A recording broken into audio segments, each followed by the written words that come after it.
अस्सलामुअलैकुम बिस्मिल्लाहिर्रहमानिर्रहीम। हकीम लुकमान ऐसे आदमी गुजरे हैं कि जिनकी अक्लमंदी के चर्चे बहुत मशहूर हैं। हकीम लुकमान एक मालदार आदमी के गुलाम थे। इनका मालिक चौसर गेम खेला करता था। चौसर हमारे देश के सबसे पुराने खेलों में से एक है।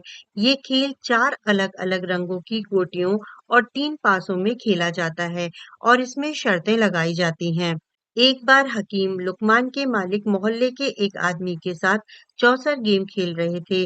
उस खेल में दोनों ने शर्त ये लगाई थी कि जो हारेगा उसे सामने बहने वाली नदी का सारा पानी पीना पड़ेगा या फिर उसके बदले में जीतने वाले की एक शर्त पूरी करनी पड़ेगी।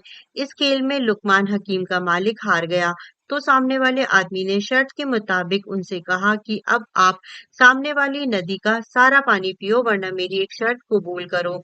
लुकमान हकीम के मालिक ने कहा कि भाई, नदी का सारा पानी तो कोई भी नहीं पी सकता, इसलिए तुम अपनी शर्त ही बताओ, शायद मैं वो पूरी कर दूं। उस आदमी ने जवाब दिया कि मेरी शर्त ये है कि अगर तुम नदी का पानी नहीं पियोगे तो मैं तुम्हारी दोनों आंखें फोड़ दूंगा या फिर इसके बदले में तुम मुझे अपनी सारी जायदाद, खेत और सारे जानते हो। ये सुनकर लुकमान हकीम का मालिक बहुत परेशान हुआ और उसने सामने वाले आदमी से कहा कि भाई, मुझे एक दिन सोचने का मौका दो, फिर मैं तुम्हें कल आकर इसका जवाब दूंगा। उसने कहा कि ठीक है, तुम सोच सकते हो, लेकिन मेरी शर्त नहीं बदलेगी, बल्कि यही रहेगी। लुकमान हकीम जब रात में घर आए तो उन्होंने देखा कि उनका मालिक बहुत ज्यादा परेशान है। लुकमान हकीम ने अपने मालिक से उसकी परेशानी के बारे में पूछा तो मालिक ने कोई जवाब नहीं दिया। लुकमान हकीम ने दूसरी बार पूछा, तब भी मालिक ने कोई जवाब नहीं दिया। लुकमान हकीम समझ गए कि कोई बड़ा मामला पेश आया है, माल इसलिए आज मुझे मालिक का कोई जवाब नहीं मिल रहा है। तो लुकमान हकीम ने फिर तीसरी बार अपने मालिक से उनकी परेशानी के बारे में पूछते हुए कहा कि ए मालिक, आप मुझे बताएं तो सही, हो सकता है मैं आपकी मुश्किल का कोई हल निकाल सकूं।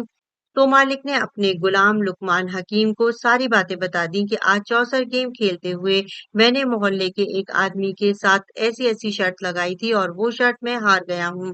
अब वो मुझसे कह रहा है कि या तो मैं तुम्हारी आंखें फोड़ूंगा या फिर तुम मुझे अपनी सारी जायदाद दे दो और मैं ये कैसे कर सकता हूँ? ये तो मेरी सारी जिंदगी की कमाई है। मैं ऐसे कैसे एक बार में उसे अपना सब कुछ दे सकता हूँ? लुकमान हकीम ने कहा कि ए मेरे आका, आप परेशान ना हो। आप सुबह उठकर उस आदमी के घर जाना और उससे एक सवाल करना कि ए भाई, मैं सारी नदी का पानी पीने के लिए तैयार हूँ, लेकिन तुम ये तो बताओ कि उस नदी का पानी मुझे किनारों की तरफ से पीना है या लंबाई में बहता हुआ पानी पीना है। अगर वो जवाब दे के नदी के किनारों की तरफ से पीना है तो आप उससे कहना, तो फिर लंबाई में बहता हुआ जो पानी है तुम उसे रोक कर रखो ताकि मैं किनारों का पानी आराम से पी सकूं। ये सुनकर लुकमान हकीम का मालिक बहुत ज्यादा खुश हुआ और सुबह उठकर जब ये बात उस आदमी के घर जाकर कही तो वो भी हैरान रह गया और कोई जवाब न दे सका। आखिर मजबूर होकर उसने अपनी शर्त वापस ले ली। लुकमान हकीम का मालिक इतना ज्यादा खुश हुआ था कि उसने लुकमान हकीम को आजाद कर दिया। अगर ये मेरी कहानी आपको अच्छी लगी हो तो ऐसी ही और कहानियां सुनने के लिए मेरे चैनल इस्लामिक कहानियों को सब्सक्राइब कर लें। अल्लाह हाफिज।